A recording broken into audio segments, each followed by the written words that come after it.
Hello दोस्तों, नमस्कार सभी दोस्तों को, ऑल ऑफ़ यू। तो आज फिर हम आप लोग को एक बहुत बड़ा अपडेट लेकर के आए हैं जो स्वास्थ्य विभाग के बहाली से संबंधित ये न्यूज़ आ रही है, जो एक बहुत ही बड़ी अपडेट है। जो भी स्टूडेंट इस बहाली को बेसब्री से इंतज़ार कर रहे थे, उनके लिए बहुत ही बड़ी खुशखबरी है। तो ये फार्मा डी फार्मा वाले फार्मासिस्ट बहाली के लेकर के रास्ता जो क्या हुआ था, फंसा हुआ था। सुप्रीम कोर्ट में ये केस चल रही थी, डी फार्मा और बी फार्मा के लेकर के दोनों में केस चल रहा था। डी फार्मा वाले पहले एक्चुअली जब इसका नोटिफिकेशन आया था तो उसमें क्या किया था, उन्होंने उसमें बोला था कि जो डी फार्मा क्वालिफाई है वही व्यक्ति इसमें क्या कर सकते हैं, तो ऑनलाइन कर सकते हैं। बहाली के लिए क्या है, वही एलिजिबल है। उसमें कितना था, तो आप उसमें 2423 पदों के लिए बहाली हुई थी। तो उसमें बीच में क्या हुआ कि बी फार्मा वाले ने हाई कोर्ट में केस कर दिया। हाई कोर्ट से ये केस चला गया तो सुप्रीम कोर्ट, और सुप्रीम कोर्ट में क्या हुआ था, इसके बाद बहाली को स्थगित कर दिया था। केस के दौरान राज्य सरकार भी उसमें कुछ नहीं कर रही थी। तो उसके लेकर के बहुत बड़ी अप टू डेट है। आइए हम लोग जानते हैं कि क्या अप टू डेट है। तो देखिए क्या करें, पटना सुप्रीम कोर्ट ने बिहार में जुड़े मामले में अपने आदेश में कहा गया है कि डी फार्मा वाले ही फार्मेसी के पद के लिए बहाल हो सकते हैं। तो ये बहुत बड़ी अप टू डेट है। जो डी फार्मा एक्चुअली जब नोटिफिकेशन इसके लिए आया था तो उसमें भी पहले क्या कहा, डी फार्मा के लिए ही उसमें भी ये आया था कि डी फार्मा वाले ही फॉर्म भर सकते हैं। एक्चुअली सारा स्टूडेंट डी फार्मा वाले ही थे जो कि इस बहाली के दौरान अप्लाई किए और रिजल्ट भी उन्हीं लोग को हुआ। तो कुछ दिन पहले 3-4 महीना हो गया, उसमें क्या हुआ था, एग्ज़ाम होने के बाद सभी लोगों को डी फार्मा वाले जितने भी थे, जिनका जिनका रिजल्ट था, सबको स्कोर कार्ड जारी कर दिया गया था कि आप जो एग्ज़ाम दिए हैं उस एग्ज़ाम के दौरान आपको इतना स्कोर कार्ड आया हुआ है। लेकिन केस होने के कारण डीबी का डेट नहीं आ रहा था, डॉक्यूमेंट वेरिफिकेशन का डेट नहीं आ रहा था, क्योंकि न्यायालय में केस लंबित था। तो आप देखिए, कोर्ट ने पटना हाई कोर्ट के फैसले को चुनौती देने वाली सभी याचिकाओं को खारिज कर दी है। क्या किया है, जो हाई कोर्ट जो है, सुप्रीम कोर्ट जो है, हाई कोर्ट के फैसले को जो भी चुनौती दे रहा था, सभी याचिकाओं को खारिज कर दिया। फार्मासिस्ट की बहाली के लिए बनाई गई नियमावली को हाई कोर्ट में चुनौती दी गई थी। क्या किया गया था कि जो फार्मासिस्ट के लिए जो नियमावली बनाई गई थी उसको की गई थी हाई कोर्ट में। क्या किया गया था, तो उसमें क्या किया गया था, चुनौती दी गई थी कि ये जो बहाली प्रक्रिया जो है ये गलत है, इसको फिर से बहाल किया जाए या फिर उसमें बी फार्मा वालों को भी जगह दी जाए। तो उसमें क्या क्या है कि सुप्रीम कोर्ट जो है उसमें क्या क्या है कि सारा उसका चुनौती खारिज कर दिया है। कोर्ट ने सभी जजों के नाम मौजूद करते हुए कहा कि फार्मासिस्ट के पद पर बहाल होने के लिए न्यूनतम अर्हता डी फार्मा निर्धारित है।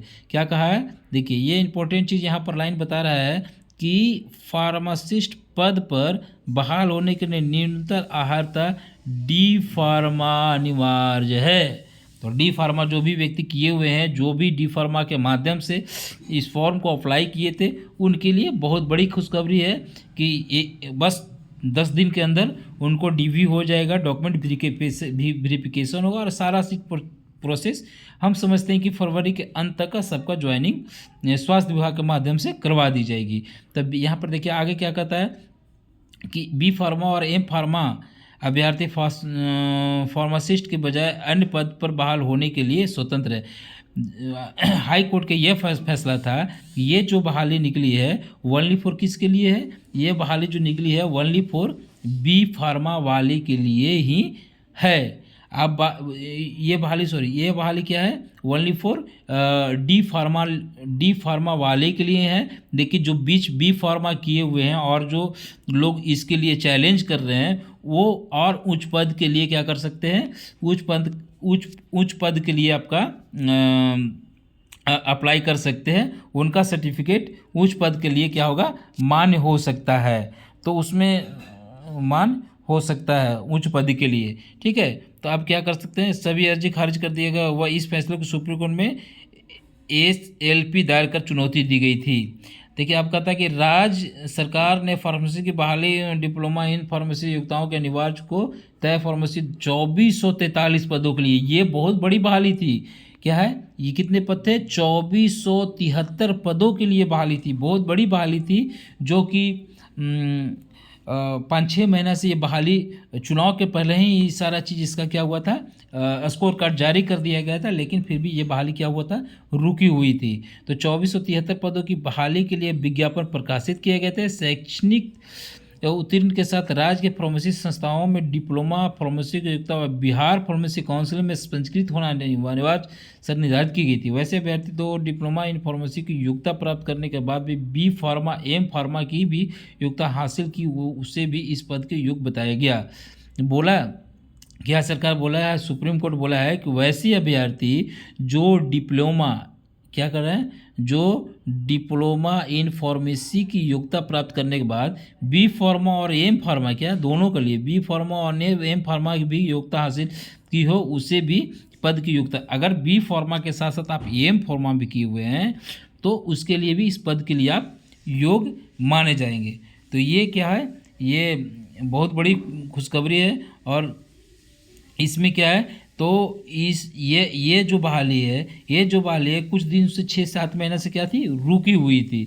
हम समझते हैं कि 2-3 दिन के अंदर इसका प्रोसेस राज्य सरकार के द्वारा की कर दी जाएगी, क्योंकि कोर्ट न्यायालय में ये केस जो था उसके लेकर के ये बहाली थोड़ा सुन रुकी हुई थी। अब हाई कोर्ट का सुप्रीम कोर्ट का फैसला आ गया है, तो हम समझते हैं कि ये बहुत जल्दी इसकी बहाली के प्रोसेस एक महीने के अंदर सभी को डीबी डॉक्यूमेंट वेरिफिकेशन के साथ जो भी प्रोसेस है करके 1 महीना के अंदर इनको ज्वाइन करा दिया जाएगा। तो उन सभी अभ्यर्थियों को बहुत बहुत धन्यवाद जो फार्मासिस्ट डी फार्मा किए हुए हैं और इसमें उनका रिजल्ट स्कोर कार्ड आया है, तो उनको बहुत बहुत बधाई। तो ये बहुत बड़ी खुशखबरी थी। तो ये इसके साथ अब किसी भी तरह का इस बहाली में कोई अब ये नहीं रहा, तो सभी लोगों को इसमें उम्मीद है कि जो भी रिजल्ट जिनका भी स्कोर कार्ड अच्छा है, लगभग हम समझते हैं कि सभी को ज्वाइनिंग मिलनी चाहिए, क्योंकि ऐसा देखा गया है कि 2473 पदों के लिए बहाली थी, लेकिन जब स्कोर कार्ड जारी किया गया तो जितना पद है उससे कम ही लोगों का रिजल्ट हुआ है। इससे लगता है कि जितने भी लोग को डी फार्मा वाले हैं, जिनको भी फार्मासिस्ट के लिए स्कोर जारी किया गया, सभी को नौकरी उसमें होना निश्चित है। तो इसी के साथ दोस्तों जय हिंद। यह वीडियो कैसा लगा कमेंट में ज़रूर लिखिएगा, और अगर मेरा चैनल को नहीं सब्सक्राइब किए हैं तो सब्सक्राइब कर लीजिएगा, क्योंकि इस तरह का नया अपडेट जो भी नौकरी से संबंधित नोटिफिकेशन आती है मेरे चैनल पर तुरंत अप टू डेट किया जाता है। जय हिंद।